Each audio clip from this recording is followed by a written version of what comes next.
Talking about new ottoman. Hey, I noticed something new in your house the other day.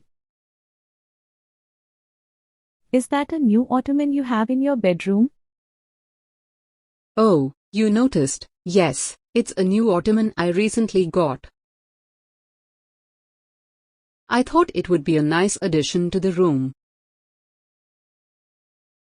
It really caught my eye. It looks great and fits the decor perfectly. Where did you find it? I actually found at a local furniture store last weekend. I wasn't planning on buying one, but it was just too tempting to resist. Well, it was an excellent choice.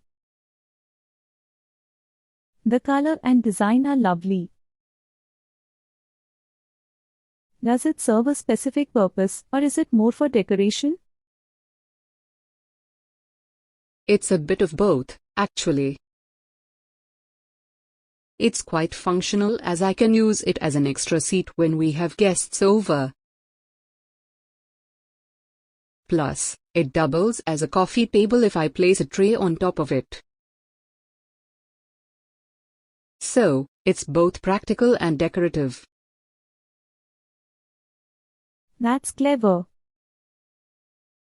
I've been thinking about getting an ottoman for my bedroom as well, but I haven't found the right one yet.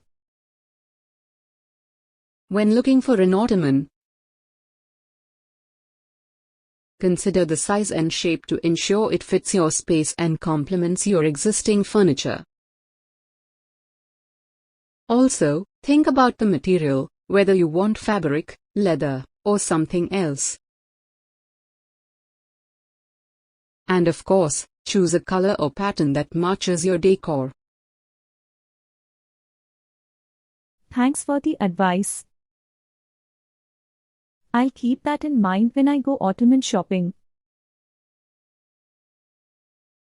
I'm sure your new addition will be a hit with your guests.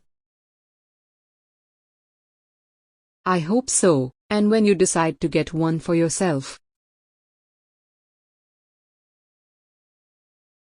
it's always fun to spruce up our spaces with new additions like this. If you want to see bedroom furniture vocabulary used in this conversation, visit my YouTube shorts.